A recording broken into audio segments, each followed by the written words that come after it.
Hi everyone, welcome to the Break It Down podcast. Today we've got the whole team involved. We're back in the office. It's me, Joel, and I've got Andy and George with me. Hi guys. Hello. Hi Joel. And what are we going to be talking about today? Well, the fact that marketing is an investment and not a cost. Fact, not fiction. So Absolutely. this is a bit strange because we've been doing podcasts over Zoom for so long now, and obviously we've been lucky to get some cool guests on and stuff, but really nice to be sat with you guys again. Yeah, because we couldn't have the video before, so that the audio quality was the best. So Yeah, it's yeah. weird to be able to see each other and talk. See someone's face. Yeah. What have you been up to? We've been doing lots of running, I think, haven't we, Andy? We have. We're going to do a half marathon together, so get your checkbooks out. We'll do it for a charity, the Codebreak charity. I have not been running. You've been biking though. You could be like Rocky. You could be like Rocky's trainer. You can be on the bike, and we could be running. I can bike and lift, so I'll bring all the I'll be like the support team. Yeah, like just hand out jelly babies, Gels and Lucozade water, yeah. Yeah. And not just any jelly babies. Is that right? The Aldi jelly babies, 49 pence I think they are, but Why? they're vegetarian. You can have them. Oh, there's no Yeah. Cow marrow in or something. yeah. isn't What it? is it? What's Gelatin. it? Gelatin. Like Yeah. a Haribo, yeah. Well, I told you I used to work in a chocolate factory, and we always get excited. Like, right, these are the Easter eggs we're going to be packing next week. So it'll be Mars, it'll be jelly babies, whatever. Let's just say there are a load of sweets I do not eat now because it all got what I ruined saw- when Augustus Gloop turned into a massive blueberry. No, it all got ruined when I saw what people were putting into vats along with the chocolate. Let's move on now. That can't be the case nowadays. There are a lot of You're things. quite old. There are a lot of things I don't eat now, and that's because of what I saw go into vats when you've got disgruntled So employees. you're not who are actually a healthy person. What it is you're just scarred. scarred for life. When I worked at the garlic puree factory in '89, well, goodness me, it took me a long time to get back into garlic after that. I love garlic puree. It's in everything. Do you know what my job was? The tube squeezer or something. Yeah. Yeah. That literally was my job. All the damaged tubes that weren't good enough to pack, they'd give to me, and obviously you're not going to throw away. Squeeze it back into the system. It's like old school toothpaste where you have to squeeze the top of the tube and go down, and basically the garlic puree explodes out of the bottom into this bucket between my legs, and obviously it doesn't just go in the bucket; it goes everywhere. The summer of no love, I call that. Then, yeah. It was horrible. So have you been doing anything any more normal than squeezing garlic puree out of tubes? Unpacking really. 'Cause New place? moved last week. I think it's been a full week now. I've Yeah, lost track. Friday, yeah. So yeah, got one box left and then I'm fully in. No returns. Like a real grown up. Yeah. Are you going minimal? Yeah, more for budget rather than aesthetic. But if anyone asks, it's because I'm a minimal person. And do you have like a sofa bed in the lounge? Yeah. Wait, hang on. I've got an announcement here that you don't know about. I'm just sorting out my party arrangements. No, not that. Oh right. You won't want to go round. Because Georgia doesn't believe in TVs. No, this is what happened was I wanted a projector instead because I don't think TVs will look good with the look I'm A going projector, for in my right? Make a note of the diary for a wage review for Georgia, please. Yeah. I'm coming up with a plan to I steal had to let her work. down with that. I showed her what projectors cost, and then she's like, "Oh, maybe TVs aren't that bad." Why haven't you got a TV then? I don't know where it would look good. I just don't think. I said it wouldn't fit how it looks, which Joel found hilarious and quite hipster. I didn't mean it to sound that hipster, but. I So think have my you got- exact words were millennial. So have you got what you watch stuff on an iPad then? On my laptop. What laptop would that be? My own personal laptop. Oh, not the work No, not the work one. one. It's funny that. And what if you got people come round in the evening then? I- I suppose you don't just sit and watch telly. I'm thinking about overnight guests, I suppose. If people come round to my house, we watch telly. Not like dinner guests, that's weird. Yeah. But if people just come around to laze about, you just stick the telly on and have a beer. Yeah, I normally put the music on. Got an Alexa. Yeah. That's about the extent of it. Yeah, I know. I know. Podcasts where we talk like nerd culture and what we've been watching on TV. And one of the bloody main members of staff doesn't have a TV. We need to get a telly in here. We talked about this. Well, I'm very much up for getting rid of the I mean, this is great podcast content. But very much up for getting rid of the projector and going for a big TV on a stand. Oh, I know someone looking to buy a projector. Oh, Funny that. What you used to say. Excellent. We can knock that will £5 go with my off. whole new podcast studio aesthetic as well. So I've got a plot here. there we go. Everyone's a winner. I know we've recovered after lockdown now financially, but stop spending money on podcast stuff. You've got to invest in yourselves. That's what this podcast is about. Oh right, of course. Yes, no, of course. Yes, spend money. Yes, but marketing. Is it a cost or an investment? We're here to tell you it's an investment, but there Of might. course you bloody are. You're a marketing company. Oh, you sound just like one of our ex-clients now. Yeah. Because it is. I met up, had a meeting with someone last week, and they said, "Well, when lockdown happened, you must have lost all your clients." And this guy's pretty switched on. And I said, "Well, we lost some, admittedly, yeah, but not all of them. Why would you think all of them?" He goes, "Well, if businesses can't trade, why market?" And it made me realise that if this guy who's switched on thinks like that, there's probably going to be lots of businesses who think, well, whereas we've got some businesses, some clients who stayed with us during lockdown and legally were not allowed to trade, but they carried on marketing with us, and touch wood, all of them are fully booked for when they reopen. Yeah, I think for me, and this will offend people, and to be honest, I don't care. There's a real instant fix culture in society at the moment that people think. He's talking about millennials again. Well, no. I think it's a culture of entitlement. We saw it with the loo roll raiders at the beginning of the lockdown. Poppadoms now. Poppadoms. Can't get bloody poppadoms. But you don't need 300 loo rolls. So sod off home, Sandra. It's ridiculous. And people approach marketing like that. But, we've had examples of clients in the past. We know other marketing agencies where if someone doesn't make sales instantly once their marketing campaign starts, they start kicking off. Yeah. And actually, your marketing plan isn't just what's happening with your business right now. It's what's happening with your business in a year's time, 2 years' time, 5 years' time. It's to do with how you project yourself, how you're positioned in the marketplace. And if you think you're going to just switch that on and off like a light switch, you're going to have some horrendous trouble with your marketing. And there's a lot about I think the stat that usually is bandied about, so how many times you need to be exposed to an advert for it to sink in, is like 8 times. But there are still a lot of business owners out there, well, not many, but there's still a few who think that once they've seen you once, that's it. You've got a customer, you've got an inquiry. Whereas no, you've got to repeatedly, in a nice way, get in front of people. There's no I've seen your ad once, I'm going to buy off you. Oh, thank you very much. It rarely works like that. And now sometimes you might find someone, the right person, in the right frame of mind, the right time of the day, who's got his wallet on him. You serve him with an Instagram ad, brilliant, happy days. But that is few and far between. Yeah, and I think, Georgia, you'll understand this as well, that those businesses that went silent when lockdown hit, the ones that almost came across that like they were accepting defeat. Yeah. It's as if they've stopped trading. Everyone goes, oh, they must have stopped. Yeah, they've gone bust. Yeah, but they haven't. Yeah. They've just gone dormant, and dormant is a bit different to bust. And you've got to kind of project confidence, and we're going to come back. And some of the best people that at it during lockdown, I noticed, was cafes that at one point they weren't even allowed to be open at all. Yeah.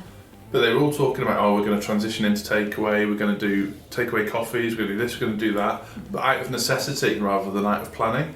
Yeah, it's what resonates with people. I think if you just go straight in, so now things are being lifted and suddenly you're marketing again, you just look like a slimy salesperson. Like, oh, now I want something from you, I'm going to start marketing again. Yeah, everyone's back to work, therefore. Yeah, you've got money. Whereas before, it didn't have to be that you were selling something. You're just letting people know that your business is there. It's going to try and adapt. It's going to take on new things. It's there to support other people. Yeah, yeah. And then you can sell. But if you're just always selling, now that things have been lifted, people are going to think, you're a bit of an arsehole. That's such a crucial point. We talk about people's marketing engine a lot, don't we? And you can't just turn it off and turn it on all the time. It's not a sales tap. If I don't know, you're selling mobile phones and you're approaching a marketing company to start selling your mobile phones from day one, employ a salesperson, get someone on the phones, get someone on the road. Well, I think we did a podcast like week 2 or week 3 of lockdown when we were talking about the people who suddenly your inboxes are now full of emails from these businesses you've never heard of before or have not been contacted from for years, but suddenly lockdown hits. Shit, I should start emailing everyone. It's like, my God, I signed up to this guy's list 5 years ago, didn't hear a dicky bird, and now all I'm getting is spam sales messages off him every day. Yeah, I find that so frustrating that there was, I think you're right, it was that, right, I need to email everyone, I need to drum up business immediately before it all falls apart.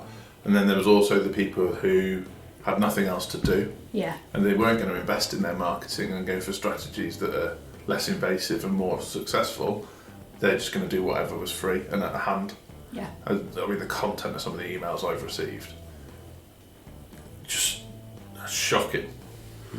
I mean, we say about marketing is as much as protecting your business as promoting it. Yeah. And you can see so many businesses got that wrong. And I think in this day of screenshotting and stuff, people remember. And it is hard. It's a lot of pressure. You know, you make some mistake or the wrong tweet and someone screenshots at you.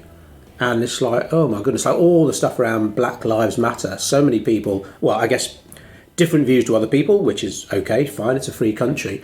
But I think there are some people that meant well, but just didn't know how to phrase it properly. And it's like, oh God, no, you're just basically sounding racist or uncaring, unfeeling, or all that kind of stuff. And it's just stay away. If you're not sure, just leave it alone. That comes with your marketing. That was such a time bomb I mean, this is obviously a very touchy subject, but from a purely marketing perspective, there were businesses out there that had done no marketing for 2.5 months who then jumped on the bandwagon, and that is outrageous. You can't. I mean, if you wholly endorse the cause and you're linking to reading material around the cause, you're linking to charities, you've shown that you've donated to a charity around the cause, you're clearly proactive in that cause, that's different. If you've not done any marketing content for ages and you suddenly jump on that doesn't sit well, that isn't investing in your marketing, that is ropey territory. Very tricky with clients. Obviously it's a massive responsibility we have is to research and post content. Obviously G, you do a lot of this, and there are certain subjects you stay away from. And like you say, lockdown, some business just went quiet, and the first time they popped up was to talk about Black Lives Matter, and they've got it wrong, and it's like, oh. And it doesn't look like it's coming from the right place either, because it just looks like I don't want my business to look bad, rather than I fully am behind this incredible cause that needs support. Instead, you just look like you're doing it to show that you are. I mean, cards on the table. I was scared of it as a subject. We do not live in the most diverse area in the country, and I'm fortunate. We're a relatively diverse team. Half Indian here, just saying. But I mean, you and Evie handled it really well, because what you did was you signposted people to more information around the topic rather than using it to signpost people to us. Yeah. It wasn't an opportunity to market our business, it was an opportunity to support a cause. Yeah. And I saw so many businesses and individuals get that wrong. Yeah.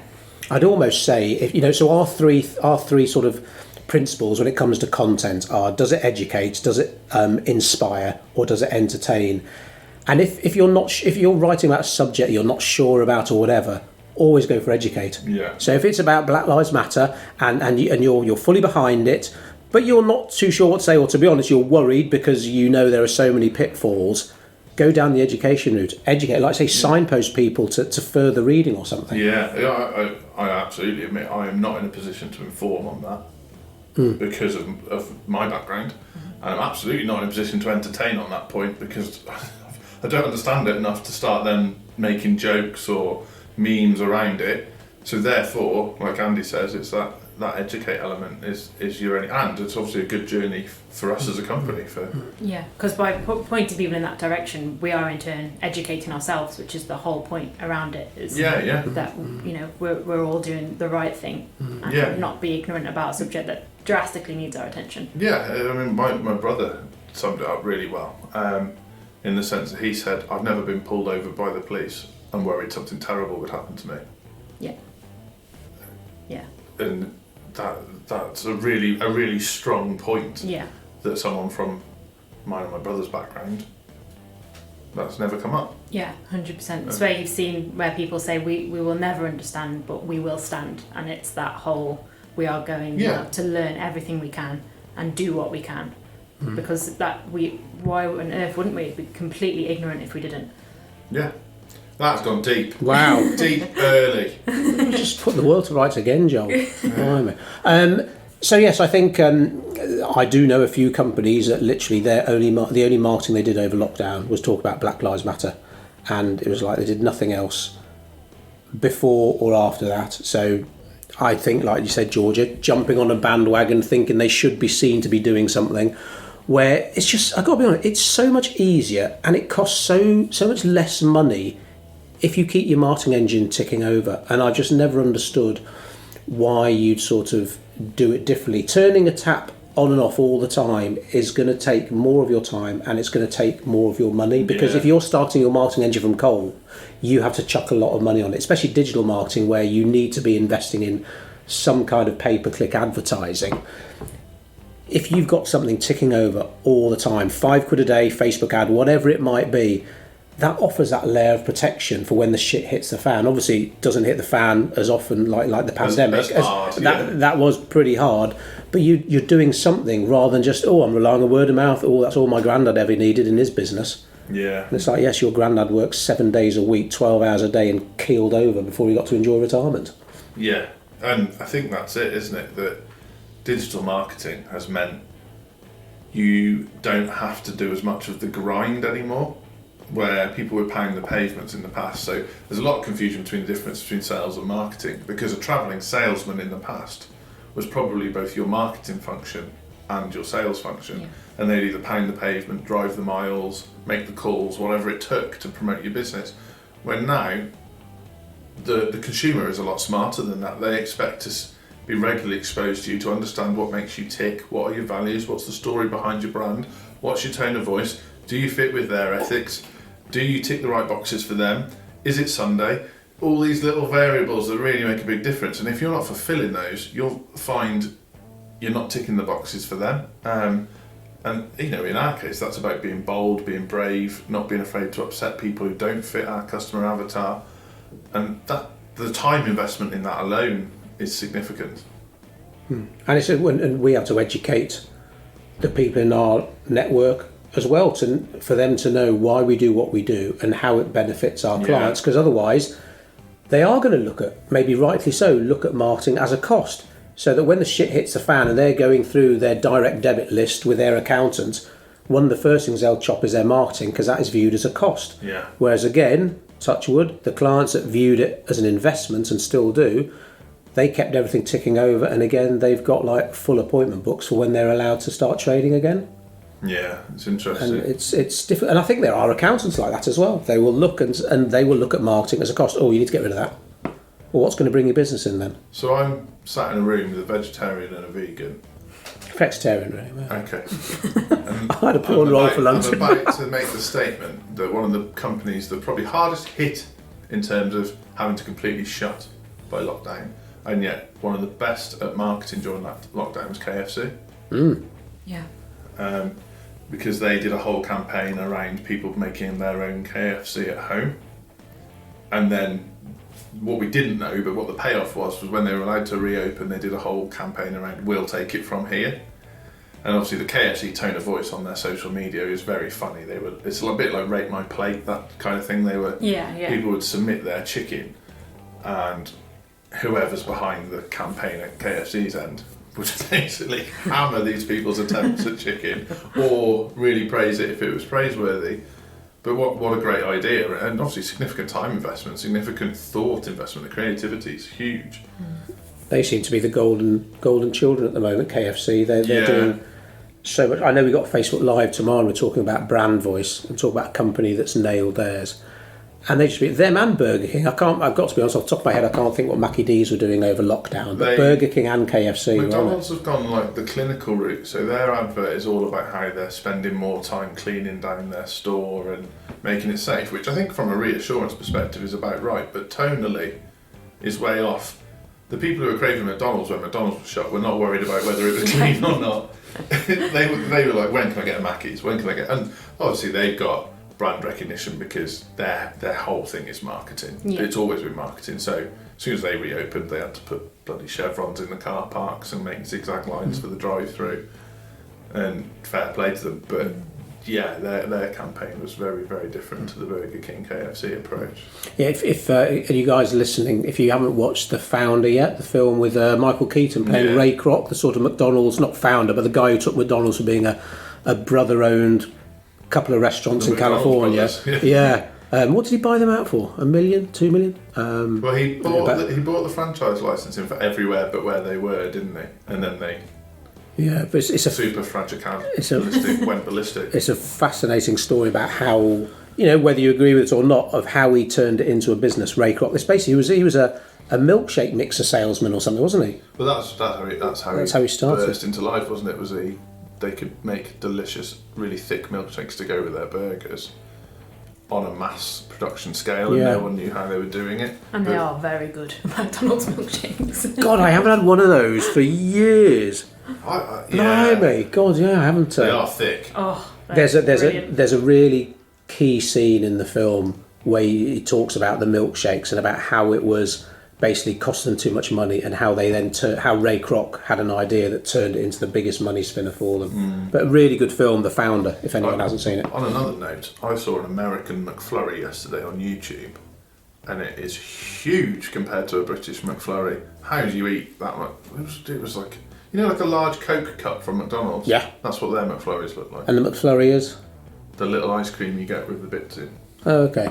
Yeah, you can choose like your toppings and stuff. What do you eat at McDonald's then? I haven't had one since being a vegetarian, so I've not had. Have they got a veggie option? Yeah, they've got veggie wrap and a veggie burger. Have you tried the Subway, the vegan meatballs? Oh, that's my favourite. Oh, God. Yeah. They've been quiet. Subway, yeah. Yeah, I haven't seen much of them, actually. They normally go quite bold as well with their route, so I thought... Haven't they been... I suppose are they a takeaway, so they've been able to serve for a while? I guess it'd be hard to socially distance in a lot of them, so maybe not. Oh, vegan sub. But they do delivery, don't they? So they potentially could have kept the delivery option open. Yeah. I can't concentrate now. I'm just thinking about food. I was trying to think of an example of a non-food lockdown advert. I can remember NatWest showed all the staff working from home and then how they're still helping people with their finances at a distance. But I wouldn't say that was keeping their marketing engine ticking over. It was just a bit of look at us in lockdown type. Yeah, I mean, some obviously people like Netflix and Zoom. Obviously, Zoom have taken a beating.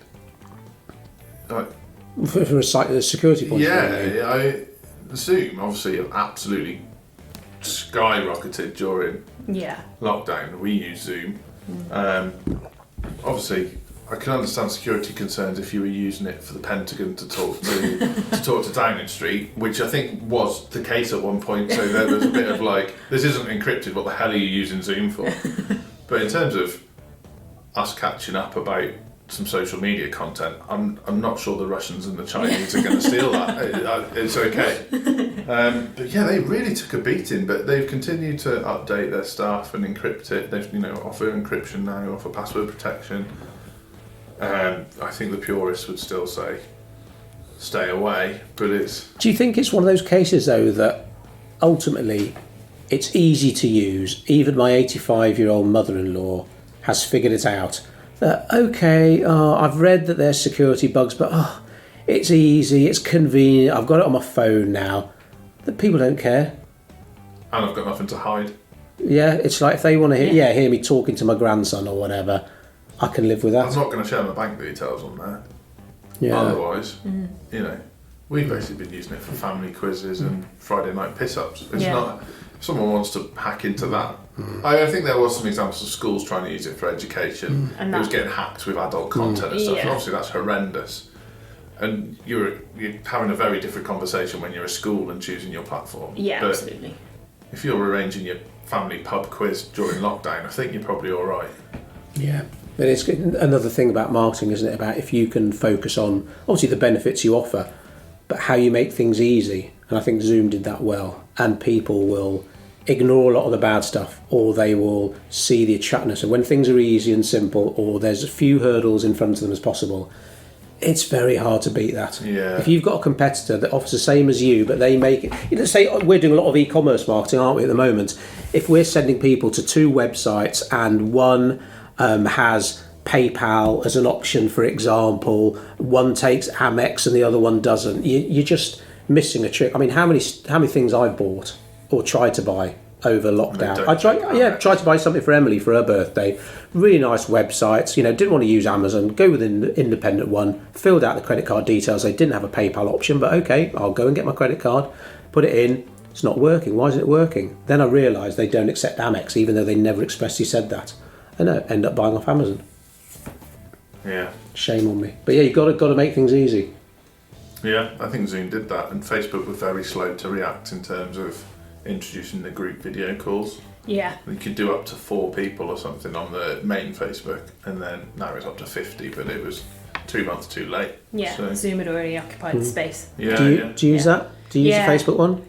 No, the Zoom one. Yeah, me. Although I don't think I can do any more online quizzes. No, it was a funny meme doing the rounds. Yeah. It says, I saw it on Twitter at the weekend, was when are we going to tell everyone we've stopped doing quizzes and Friday night drinks on Zoom? Yeah. Because everyone just stopped, but nobody officially announced it's stopping. It was a very British ending, like, we just won't talk about it. Yeah. That's it. No more of this. We're allowed in each other's gardens now. Carry on. Emma and I felt so boring over lockdown because we see all these people doing fancy dress quizzes on Zoom, like getting dressed up in element. And Let's it's not like, pretend he wasn't invited to one. Like, he's got his little violin out sat over here. oh no, Emma and I were like, couldn't think of anything worse. Yeah. But we are quite Georgia only came to my quiz once. boring. Came twice. Emily came The once. second one was very busy, so I wasn't. Yeah, she said it wasn't for her. Oh yeah, and you brought your friends to the first one, didn't you? Yeah. Yeah, I found it tricky enough with like 3 other people on the call, let alone. A lot of pressure on the presenter. If you've suddenly become a lockdown quizmaster, it's a whole new set. I'm much better at the podcast now. It's a whole new set of skills. I'm glad it took off for people, and obviously some people need that social outlet. My approach is Greg Davis. That's my bar. It's like, right, be a sarcastic big man. I can do that. His live videos that he's been putting on Twitter during lockdown have been amazing. Yeah, so good. He just gets it. I think. Yeah. But you missed this, but we introduced Taskmaster to the quiz towards the end. Okay. Because it's such a great concept for a home quiz. Yeah. It's just to get people to do stupid tasks, and then as the quizmaster, you just sit there and watch people be stupid. And I was trying to be you. It was great. I just feel old. You don't know what Taskmaster is. I know what Taskmaster and Greg Davis is. Is he the one from In Between Us? Yeah, from the tall guy. Yeah, up the road from here. Yeah. I'm aware of it. Is it on Dave? It's moving to Channel 4. It's that popular. Oh, really? Blimey. Channel 4 have done a big campaign through lockdown about it. Yes, Andy, well done. That's exactly what I was going to refer to. I remember the day Channel 4 launched. Was that Channel 5? No, I think you probably remember both. No, 4 was 81, Channel 5 was the Spice Girls, wasn't it? 97? Oh, 97. I was definitely at Carlton, that was 96. Oh, okay. 97, yeah. I think. So I remember, because I was born and raised in the countryside, getting Channel 4, because I was born long after 81, but we didn't get Channel 4 till 1993. 93? Yeah, and we didn't get Channel 5 till 2002. You're joking. No, because Freeview wasn't a thing then, wow. So if you had terrestrial, they had to retune the mast, which they didn't do. No, we were really excited when Channel 4 launched, like a 4th channel. Do you know what I missed? Obviously, weird thing to say now, but I was a teenager at the time. Channel 5 was just adult content. So from 1997 to 2002, I missed all of that, and then Channel 5, after it started to behave itself later on, by the time it came. Yeah, do you want to know what I'm watching on Channel 5 at the moment? A history of Britain's canals. Fucking sad. It's literally, Emma and I were flicking through the Sky TV guide. Up in it now. And it was like, what's the programme about bloody canals? We started watching it. This is pretty It's good. like, oh, like Birmingham. Oh, I know that canal. And then it's like, oh shit, we've watched an entire programme. I've done that with Michael Portillo's Railways. Georgie's looking at me with such a sense of pride and admiration. Portillo's Railways. Oh, I love Portillo's Railway Journeys. It's very similar. That sounds very similar. I love his trousers. Yeah, he's got some spectacular outfits, hasn't he? Yeah. I bet he's not enjoyed lockdown. Can't go on Railway Journeys. You don't know what we're talking about, do you? Just smile and wave. Old politician. It will happen to you one day, Georgia. Goes on Railway Journeys. One day your kids will turn around and you say, Mum, are you really watching a programme about like railways and canals? And you'll be like, oh yeah, let me tell you a story how that all began. I used to work for this guy and he told me one day it would happen, and I just laughed in his face. I felt like that about the Antiques Roadshow and Country File. Oh, I don't watch that. Every week now. Every week. Antiques Roadshow? Yeah. Is that in the hope that there'll be some old biddy that's got a pen that is worth 500 quid or so something? we watched one yesterday. Oh, this podcast is everywhere. We watched one yesterday. This woman brought this Chinese vase and it was amazing, and she was talking about it with real passion. She'd obviously done her research. And the guy was way more excited than anybody should be about a vase. And then, most people have these things and they keep them in a box in polystyrene wrapped in bubble wrap in a corner somewhere. And he said, oh, where do you keep this vase? And she said, oh, I keep it on my Jacobean bookcase in the living quarters, of course. Oh, my It's word. the funniest piece of television I've ever seen. Hi, Joel and Andy here. Thanks for listening to our podcast. We're loving sharing our marketing tips with you. If you'd like to kickstart your marketing, why not jump on a discovery call? Simply visit codebreak.co.uk and apply there. Hopefully speak to you soon. Take care. Okay, this lady doesn't live in the same planet I do. Yeah, I haven't watched that for ages. Yeah, it's just easy, isn't it? What do you watch, Georgia? Let's try and on remember. TV. Let's try. Oh, of course. What do you watch on your laptop though? New Girl, I'm properly into at the moment on Netflix. Absolutely adore it. Have you Have seen you it? started watching Queer Eye? Who's that? Yeah, watch Queer Eye. It's Zoe Deschanel. Oh, is that Zoe can't spell her name properly? It's got a Y in it, an X or something. It's like the new Friends, isn't it? New Girl. Yeah, Oh, so really? she moves into like a loft in LA with 3 housemates that are all guys, and it's kind of like their adventures on it.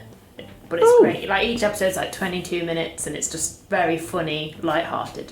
My 10-year-old daughter is on to season 3 of Friends now. She loves it. Really? I don't think she got to the episode where Chandler and Joey get free porn, and I need to try and make sure she doesn't watch that one. Oh, because they tune the TV in by... Yeah, and they're scared to turn it off in case they lose their free porn. I don't want my 10-year-old daughter to ask me what porn is. Do you think she knows, anyway? I hope not. Will it be worse if she doesn't ask? In that case. Yeah. It's a test episode. Well, I don't know. She's learning about stuff in biology at the moment. She's asking me these questions, so it's an interesting time all Do you know the round, answers? That's the important... I don't know. Ask your mum. Yeah, ask your mum, yeah. Although I did get a bit pissed off with school because they're talking about, girls' stuff. And you must speak to your mum about this, not your father. Like to the class, not just to my that's daughters. bad. And it's like, hang on.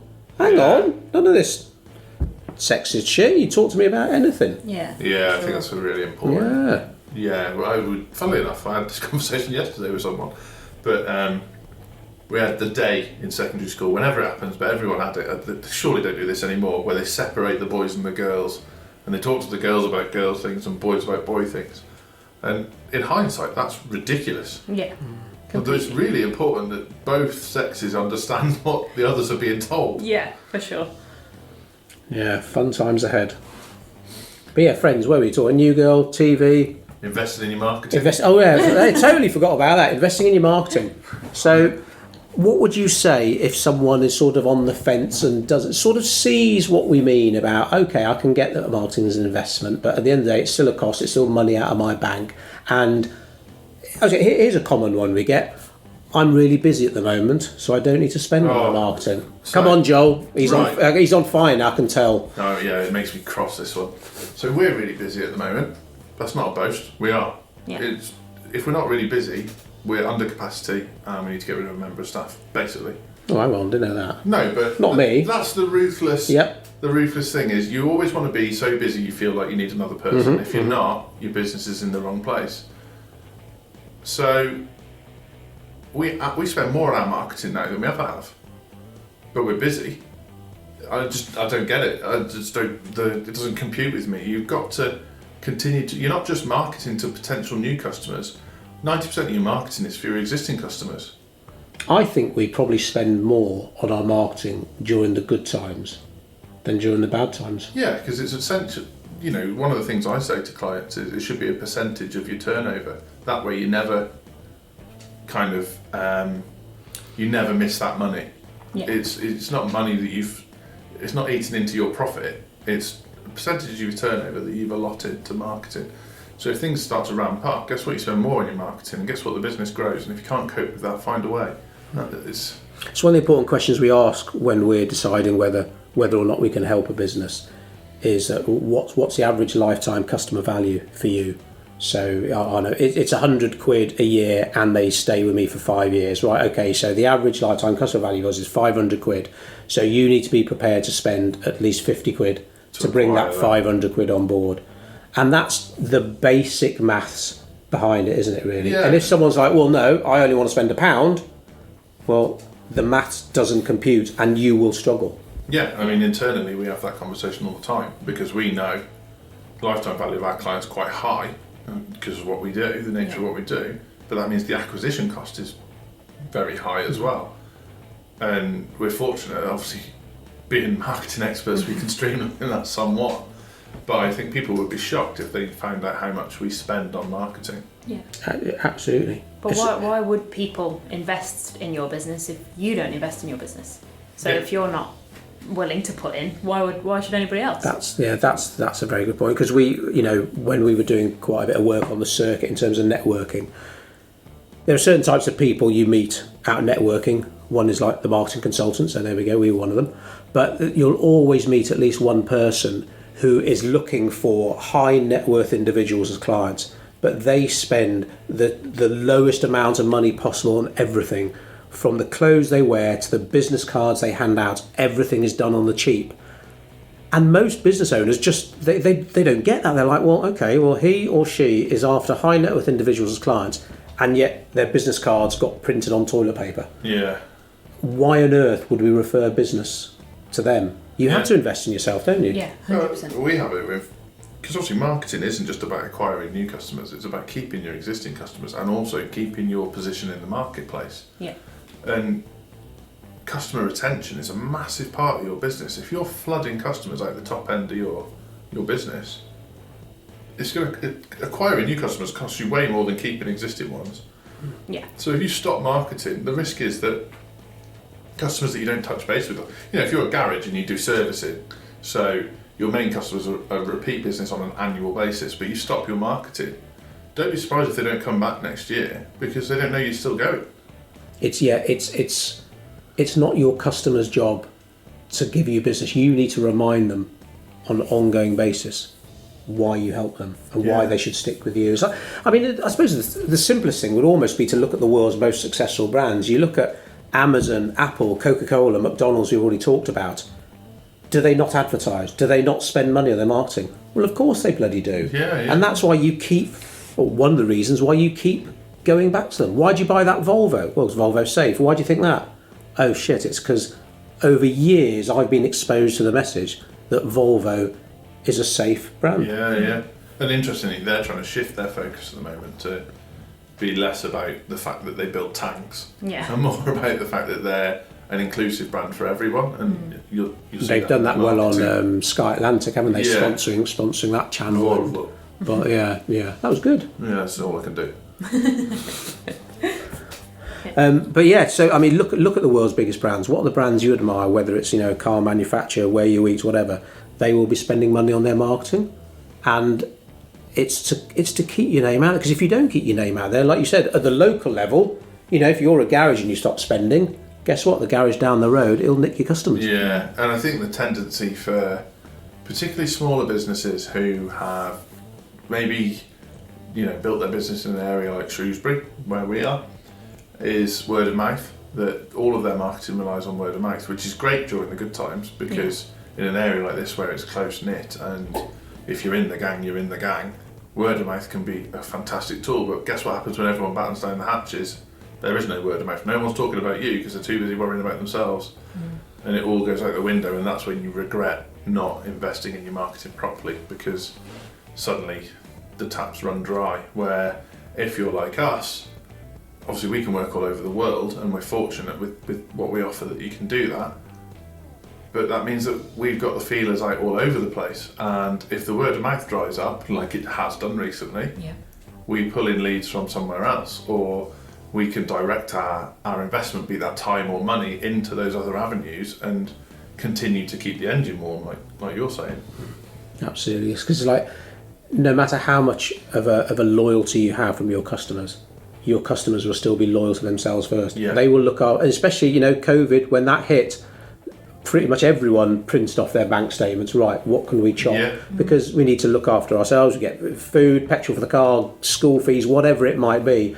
That needs to come first. And suddenly, there are a lot of business, I think, that had all these loyal customers that suddenly, oh, well, where are all my loyal customers? Yeah. Oh, there's price shopping now because we haven't really done anything to stay in touch with them and remind them of why we do what we do and how we help. Yeah.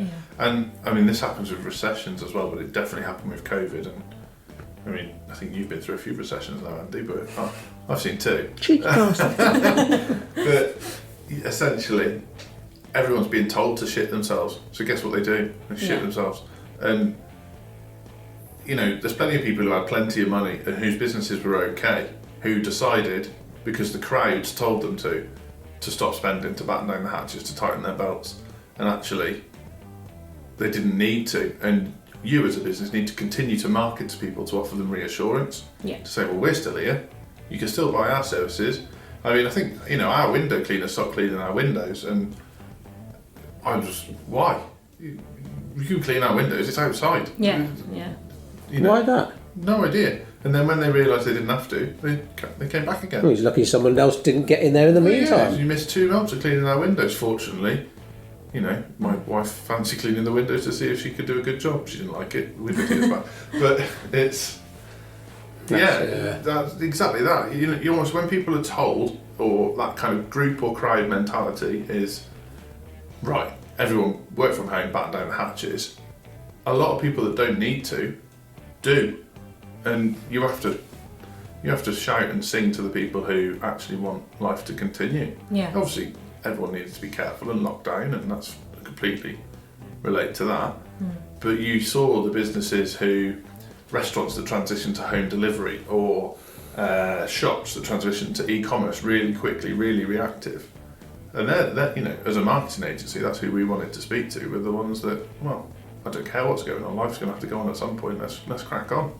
Yeah, it's that continuous storytelling of your brand. Like you've done a video on it earlier, and it's so important to keep up with your marketing because it builds that story around your brand. And so even if you're not, like we said before, direct selling during a difficult time, you're doing home recipes or you're doing takeaway or share your pictures with us, you are building that community around your brand that people are loyal to, people resonate with, people talk about, and they remember and they'll use you again. Yeah. Exactly that. People buy into us because of what we say, not what we do. Yeah. Because lots of people do what we do. Yeah. You've got to show your side. Absolutely. We, one of our hairdressing clients, obviously not allowed to trade during lockdown, but every day people were inquiring through their social media, when you open, can I come and have my haircut? It's like, well, there is a thing called a pandemic going on at the moment. But now that the phone lines are back open for hopefully opening sooner rather than later, they are just fully booked because they've stayed in touch. You build an audience, you build a network, you build a database, and you stay in touch with them. Yeah, it's always market message media. You have to be targeting the right people with the right message, and through the right channels. But if you've got all these people who have bought off you or bought off you in the past, or have stuck their hand up to say, yes, I want to receive your newsletter, whatever it might be, and if you're not staying in touch with those people on a regular basis, you're just flushing money down the toilet. Yeah. And even though the business is coming in, you think, well, I don't need to spend my time marketing. Why should I bother emailing my database? Look, I'm fully booked. Pandemic hits, recession hits, or that's going to be much more likely, of course, that a competitor opens up down the road, undercuts you on price. So it doesn't have to be something massive like a pandemic, like a recession. It can be just an unscrupulous competitor or a competitor with lots of money behind them. That, it happened to a friend of mine who was one of the first people to open an independent budget gym up north, absolutely raked it in. Then another budget gym opened up literally over the road and they had money behind them and they undercut him by a couple of quid. And guess what? A lot of people who join a budget gym will have no loyalty at all. They'll be loyal to the price. Oh, I can pay £1 less a month over the road. Yeah. Guess what happened? And he lost about 3/4 of his business overnight. So you never know what's around the corner. And we're just, to be honest, I'm just not that big a gambler. I'm not that big a risk taker with my family's livelihood, with my employees' livelihood, to think, I don't need to market myself because things are all right at the moment. Yeah, and I think if you're in that position, obviously there are businesses that have a set capacity. They don't want to grow above a certain size in terms of staff on the ground, footprint. Oh, no, completely understand that. But the beauty of continue to market when you're that type of business is you could probably put your prices up, or you can be more selective about the type of client you bring on board, or you can inject your values more deeply into the business and only work with businesses with a zero carbon footprint, whatever it is that you want to do, and still operate at capacity, but you can almost flip it in your favour and make it a better place to work because of that. And people don't look at it like that. They don't realise that just because you've hit capacity doesn't mean you stop. That's where you can develop your business and transform your business and make it what you imagined it would be when you started it. That was actually a good point. That was a really good point. Shocked myself. That's a really good point. Normally I'm the one that makes the jokes. In fact, your super serious point there sort of backfired on us a bit when it came to our barber, didn't it? Because he was so busy, you kept telling him to put his prices up. And now I have to pay 50 quid for a haircut. No, he's really expensive. He was a fiver at first. We're not his client avatar anymore. Cut my own hair now. I tell you, I can't wait for barbers to reopen. Yeah, you look like you. Yeah, I haven't bothered putting any product in today, and it's just gone sort of fluff. Oh, look at that haircut outside the window. Oh, that's a bowl and a half, isn't it? Andy's got a real aversion to the Peaky Blinder haircut. It's just showing his age. Yes. We're okay. When you've got like 10-year-olds walking around town looking like George's hooligans. brothers. Like you, Oh, really? They've all got the. Is this like, the famous TikToker? Oh yeah, another one went viral on the weekend and it had my nan in it. It was amazing. Joking? Yeah. So how many? He's got a skin fade, hasn't he? Yeah, it is. Yeah. Okay, now end of the world. So how many views will this video get then? His last one had like 1.5 million. And then this one is on about 800,000. Oh, look, I got 83 views on my video. Oh yes, my recent LinkedIn post got over 5,000 views now. It's funny. There's another documentary, not about canals this time. Inside Monaco, they got exclusive access to sort of Prince Albert and the palace and everything. And I didn't know that much about Monaco, but it's 2 square kilometres. Can you believe that? I knew it was small, but bloody hell. And they've just started. They're trying to get new blood into the city. Hang on. No, there's a point here. I'm going to let you make your point, but Andy is at the moment watching Canal Journey live and Inside the Palace. Is your TV broke? No, really interesting because they're trying to get new money into the country. And obviously there's lots of old money in, so they've launched their own influencer awards. Okay. So you've got all these TikTokers and stuff that is sort of, I'll leave that to the younger people basically. But all these people who obviously I've got no idea who they are. They're all about 12 and they're all absolutely minty. They're turning up to the Café de Paris in Monaco in Ferraris, Lambos and everything. And it's like, oh my God, can't dismiss, I was a bit dismissive about TikTok. I still don't think it's got a place for most of our clients at the moment. But when you can have 1.5 million views from what I can make out dancing in a field. Yeah. Fucking hell! Yeah, happy days. It's not for you, but is it for? But if it's for our clients, yeah, exactly. If you were a student bar, or a milkshake takeout place or something, you can see a lot of resonance. Accessorise. Yeah. TikTok. Sure. Yeah, if you're running a library, maybe not. It's It ain't going away. But like, we did a video this morning about LinkedIn, and we bang on about LinkedIn quite a lot because you can still get a lot of traction on LinkedIn for spending no money. But there's quite a few other marketers sort of jumping on board with that now. It's like, well, LinkedIn's actually already moving to the phase where it's pay to play. We've been banging on about LinkedIn for quite a few years now.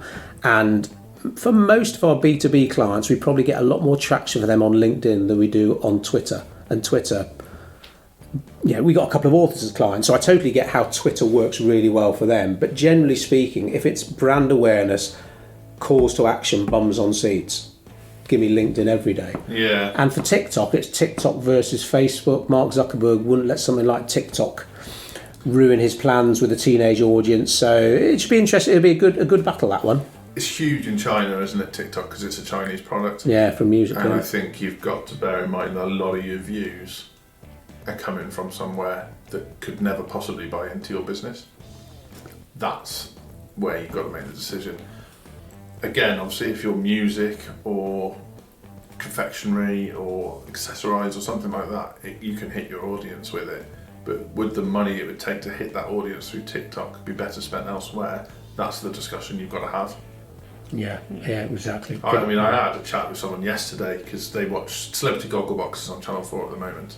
So that's, for people that don't know, that's watching people watch TV to see how they react. Man, you say canals are sad. Gogglebox is Oh, it's awesome. amazing. Yeah. Is that the lesbian vicar lady? She used to be on it, yeah. She used to be. And then an old couple, the guy She's not a died or lesbian, something. But she's a vicar. Oh shit, isn't she? Oh. I don't know why I thought that. I'm not assuming. I just thought she was out. No. Oh, okay. No, I must be thinking of something else then. I'll shut up now. But at the moment, Celebrity Gogglebox, and one of the celebrities is KSI. So he's like the biggest UK influencer on YouTube, and he's got like a #1 album as a rapper. And he had a boxing match at the Staples Centre against Logan Paul, who's America's biggest influencer, and also ultra controversial guy because he was the one who did the YouTube about the suicides in Japan, went to the forest and actually found a body in the trees, and yeah, horrible. But just like amazing because I see it from both sides. So Hannah's family, older than us, none of them knew who KSI was, not a clue. Younger relatives that we've spoken to can't believe KSI is on Gogglebox. It's amazing because more people know who he is than know who, say, like Richard Madeley is now, because that many people watch him on YouTube, but it's just not how someone of my age consumes media. It blows my mind. I feel like Prince Albert of Monaco now shaking his head at all these influencers walking around his city, thinking, what the bloody hell do they do? Yeah. Yeah, I remember the boxing match, but yeah, I didn't know he was on Gogglebox. Yeah, he talks because I think he went to a good university, and obviously his parents wanted him to be a doctor or something, and then he said, I'm going to quit uni and set up a YouTube channel. And at the time, everyone laughed at him. Yeah. And now he's a multi-millionaire, just off doing daft videos on YouTube. Yeah, living his best life. Yeah.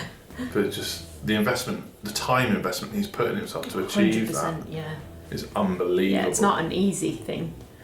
Yeah, well, and you'd have to tell me, I know that my daughters want to be YouTubers, so we set up a channel, you know the story.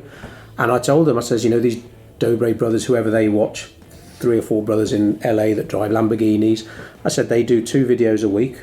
And I said, it might look easy, but it's bloody hard work. And not many people are successful without putting hard work in. Yeah. It's either hard work or they give them money. And my girls are like, no, I want to do it. And I think they did 5 videos before it started tailing off. And there we go. I've given you everything you need and told you what to do. And it's not going to cost you any money, just going to cost you time. And that's why the Codebreak brothers are multi-millionaires, because they do it consistently. And I think a lot of people give up. So hats off to this KSI bloke. If he's put that work in, good on him. And they put up with years of rejection together. And of it not taking off at all. Yeah. It took a very long time to get to that. Maybe 1 in 100 of his ideas. So he's now revealed what really worked for him. But essentially, he had loads of ideas. Most of them didn't work. But he loved playing the computer game FIFA. And because he's a very bubbly, friendly character, people loved watching him play the game FIFA. And that's what took him to the next level. Was people were really into that. And when he's on Gogglebox, you can see, because he's such a friendly, daft character, like he didn't know what a bread bin was. And his mate was saying to him, you know, a bread bin? He's like, what, a bin just for bread? No. And the week before he didn't know who Phil Collins was, and then his mate played him a Phil Collins song, and of course he knew who Phil Collins. But it's just the fact that he's not afraid to look stupid. Yeah. And all of his reactions are really genuine, but it's taken him, you know, I think he's in his mid-20s now, and he quit uni at 18. Yeah. It's not a short journey to achieve. There's a lot of time investment there to get where he wanted to be. Yeah. What was it, Michael Jordan? One basketball player said about all the shots everyone thinks he's so, you know, obviously rightly famous and stuff, but he goes on about all the shots that he missed, all the penalties that he missed. Wayne Gretzky, that is. No, Wayne Gretzky's done another one. You miss 100% of the shots you don't take. Oh, that's it, yeah. Michael Jordan's done one about how many shots he missed. But because he took so many shots, a number went in, and those are what made him famous. Yeah. Oh yeah, that's true. I like the Wayne Gretzky one as well. You miss all of the shots you don't take or whatever. Ice hockey, don't really get that. No, he was just. There was a period, wasn't it? Jordan broke the mould in basketball, so we knew who he was in this country. Wayne Gretzky, ice hockey. When was Shaq? Way after. That was way after, was it? Well, no. No, but Who's Magic Johnson? When was he? He was the. So Magic Johnson was the mega star. Was he the first before one? Jordan, and Magic Johnson, Larry Bird were Larry Bird, bloody hell, very Boston famous. So Celtics. they both wore like Shit. Converse in the 80s, and obviously Jordan came in the mid 80s, changed to the he got his Converse. Oh, on me today. too. Hey, twins. I What have you got on? Duffs, I don't know them. skateboard shoes, mid 90s, no messing. Joel, you're 45 now, man. You've got to give up the skate. Absolutely not 45. Can you skateboard, Joel? Yeah, Can you? yeah, and BMX. Have you got a skateboard tattoo though? I noticed that on G's leg today. Yeah. Is it a skateboard? It's a Or is it an skateboard, aeroplane? longboard, and rollerblades. Can you skateboard? I can rollerblade. That's what I am. Oh, rollerblades, So who are really? the other two? Two of my friends from camp, so we hired the equipment and then did the last bit of Route 66. And then thought you'd permanently scar your Yeah. body with it. Yeah, I've got tattoos, so I can make jokes like that. So. yeah. It's 100% what happened. Roller skating, yeah. Ice skating I loved as a kid, but I tried rollerblading. God, it's 10 times harder. So my thing as a kid, so like late 90s, Tony Hawk's Pro Skater came out on the PlayStation. So we were quite alternative where I grew up. Everyone just went skateboarding, BMX, that was just our thing. And then all the like nearest towns were all football, and so we thought we were well cool with. So did that take over from basketball then? Skateboarding? Was basketball cool for you, was it? No, we're talking about Michael Jordan and Magic Johnson. Well, like you know who Tony Hawk is? Yeah, he did the first. Yeah, he did something quite recently-ish, didn't he? The first flippity floppity on the top of a skateboard He's done ramp. quite a few things, yeah. But first one to do the 900, I think, was. Oh, okay. And he also was the first skateboarder to do a loop. Anyway, Blimey. the reason I jumped to that was because Michael Jordan broke the mould of his sport, didn't he? Like Hulk Hogan broke through wrestling to pop culture. Michael Jordan broke through basketball. Wayne Gretzky, Tony Hawk took skateboarding to the mainstream, and it's just interesting, isn't it? They're like one-man brands. What's the Netflix one now? Is that The Jordan? Last Dance, Jordan, That was right. amazing. And that's him, and there's someone else, isn't there? It's not just him. It's about the Chicago Bulls championship team, but if Dennis Rodman. yeah, Seen it? so Yeah. each episode focuses on a player and their relationship with Michael Jordan. Okay. But in terms of if you're coming up with a marketing campaign or you want some business inspiration, that is the documentary you need to. Just in terms of how to be successful, knowing not everybody will like it, and you don't care. That is a great documentary. Some of the stuff he does. So he deliberately picked a battle every match with someone on the court. So he'd find a reason for someone to annoy him. Maybe they tied their shoelaces wrong, maybe they looked at him funny. And that would be his personal battle, which would then get him in the mood for success in that moment to keep himself present. Because he knew he was the best player in the world, and he knew there was loads of expectation on him. So rather than thinking about, I want to be the leading scorer in the league this season, or the fans really expect me to do well this season, he would keep himself present by picking a fight with someone on the court every game. And I just think in terms of like a business mentality, I want to grow my business to blah, blah, blah, blah, blah. But actually, if you can stay present and say, what do I need to do today to make that happen? What do I need to invest in myself right now to make that happen? Obviously, don't pick fights with people in the office, but There are some hard decisions, though, isn't it? About, we talk a lot about sticking your head above the parapet and accepting the fact that when your marketing starts working, you'll be getting lots of attention from the right people, but there will always be that percentage of the keyboard warriors, the armchair experts that will start giving you shit. And sometimes you have to grow that thick skin because, that we know lots of lovely business owners that sometimes are a little bit too scared to post about something in case someone doesn't react the way they want to, or they don't want to send an email once a week because, what if people think it's spam? It's like, no. People have short memories. We talked about people that are being loyal to themselves and their families first rather than their suppliers. You've got to stay in front of it in a nice way, not just spamming and selling to them, but staying present, staying front of mind. Such a British thing to get 100 positive comments and one negative comment and focus on the negative, where if you spoke to an American about that, they would big up all 100 positive comments. It's not about modesty, it's about honesty. So their focus would be completely different to a British person's focus because we're raised to be overly humble, almost like a level of humility that's unnecessary. And like it's frowned upon to be proud of yourself in this country. Yeah. Yeah, to talk about that in today's Marketing Monday email that's gone out about if you've worked hard and ethically for something, celebrate it. Don't think, oh, there's a pandemic, or I mustn't share good news, or talked about Father's Day yesterday, There are some people that didn't want to post about Father's Day because there are people whose dads aren't around anymore. My dad isn't around anymore. But some people, they don't worry too much what people think, because you've got to be really, really thick-skinned if you generally don't give a shit what anyone thinks. And sometimes I do envy those people. But to almost like have a filter to think, right, look at those 99 positive comments, fuck the bad one. Whereas we know we've got Facebook ads running where loads of people are loving and commenting, and there's always that one person that will turn up, usually at 2 a.m, and make and that will bother us. And I wish it didn't, but we'll just ban them now and move on. But for a lot of people, those few negative comments can be enough to stop them doing more good stuff. Yeah, that's sad, isn't it? Yeah, it's really sad. And that's an education process. But ultimately, if someone is not comfortable with that, to be honest, to be blunt, they need to pay us to handle that for them, and we'll just keep them away from all that stuff. We'll deal with it, or their business is going to struggle a bit. Is that someone's exhaust? It sounds like a jumbo jet's just landed outside, but it's actually the director of the neighbouring company's sports exhaust on his Range Rover. Making the whole room. I mean, in terms of marketing your firm, I'm not sure. Nobody's listening. But yeah, no, I mean, obviously, George, you joined Codebreak in January, and January. Yeah. Oh my God, 6 months. Yeah. Shit. But bloody hell. You're, if you don't mind me saying, very good at focusing on positives. Yeah, I kind of see, like, obviously negative, like, it sucks, there's negative comment, negative publicity, but then I also think you're making enough waves and enough of a disruption to make someone feel it right there. And to me, I'm like, hell yeah, like, you felt it right in your core. So I'm doing something right. The conversation we had is, obviously, Andy and I had a vision for Codebreak and our marketing and our tone. Yeah. But we don't fully embody that because we're scarred by our behaviour in the past.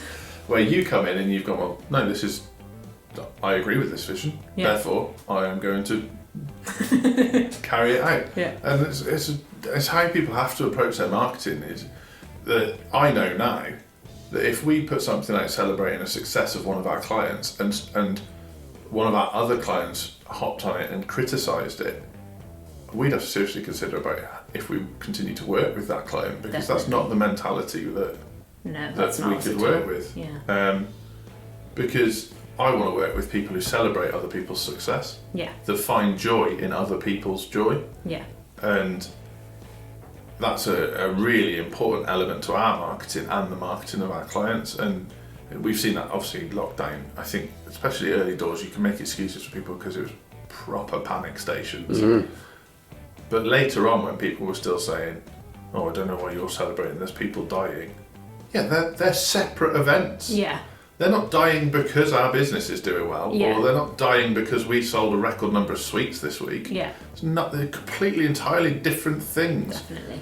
I've got a bee in my bonnet about that. Yeah, you've got to focus on the good, because unfortunately bad things happen all the time and will happen all the time. There's genocides in some countries, but I'm sorry, we're going to continue to promote our business, and if we can help with the genocide, I will. It's literally the phrase I used in this morning's Marketing Monday was what you just said about, unfortunately, there's just always bad shit going on, and there are going to be certain life-changing days that go on, and the example I used in my email was 9/11. You'll have to be pretty self-obsessed to talk about your business win on a day like that. Yeah.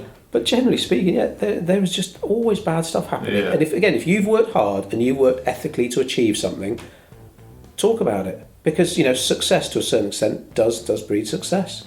And people are attracted to that.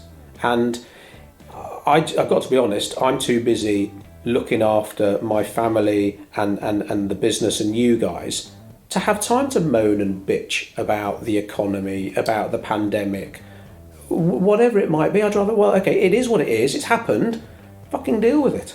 Yeah. I've got to, I don't want to have to make guys redundant. I want, right, what can I do to make sure that we don't make them redundant? Fucking work hard, adapt, work smartly. Don't spend 2 hours tonight bitching on Facebook. Yeah. Spend 2 hours working on the business. Something positive. Yeah. Yeah. See, I'm very much one of those people that can wallow in what's going on around me. So I can get dragged into the politics, particularly of COVID-19, massively. So I can, sit there thinking, right, I'm going to put a post out on Facebook. I'm going to hammer the government. They've done this wrong, and this wrong. And then I take a step back from that and think, well, where's that energy better spent? What can I do that's positive, that's going to help the people in my life, the people around me, the people I work with, where that energy is better spent? And if it turns out that doing that is that thing, fine. But usually the people that are being negative on other people's LinkedIns or Facebooks or whatever are the people who are bitter because whatever they tried to do didn't work out, and then they want to hammer you for being successful. It's probably a sign that you're doing something right. Yeah, and hammering someone doesn't make you more successful. So why would you not cheer them? Yeah. I'm going to criticise you for celebrating your success because then it makes me look like a big person. Yeah, no. No. Absolutely not. Yeah. Yeah, very, very strange, very strange. It's like we said, like way back at the beginning of the podcast about these people who don't do any marketing, then COVID hits and suddenly they've dusted off their database and they're spamming people with sales emails. It's like, do you realise it takes as much effort to write a good, insightful, marketing-based email than it does to write and years of practice. A shitty sales one? Yeah. And it's like, if you continue to learn and educate yourself, and we're marketers, we're always learning. Well, it's the sales and marketing manager of each firm, knowing they're at risk of being furloughed and thinking, bloody hell, what can I do to make myself look busy now? Yeah. So, we'll go around the room. What's your key takeaway about investing in your own marketing? That you can't possibly expect any business person, anyone to invest in you if you're not going to invest in you. So you want to put it out there from the off that you're willing to invest in your business because it's good enough and you should, and so other people will. And you're going to invest by showing what you can do with your marketing. Andy? Well, Georgie's totally nicked mine that I was going to say. No, I'm going to say the two words would be my favourite words all year: consistent persistence.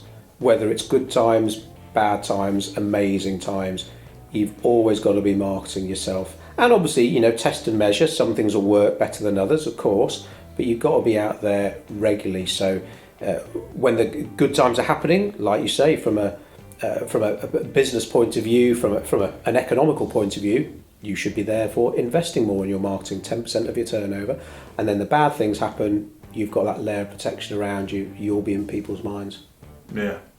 And for me, I think if you switch the word brand for reputation, if you ever have a situation where people stop talking about you, how do you get your reputation out there? How do people know who you are, what you're about, why they should buy from you? Put yourself in that position mentally, and it's a scary place. So you need to think, what can I do to make sure that my well-earned reputation continues to be out there? And that's your investment. Right, Andy and G, that's been a fun one. We've gone deep. We've gone deep, we have. Blimey. We'll catch you again for another Break It Down. Take care, everyone. Bye. Bye. Bye-bye.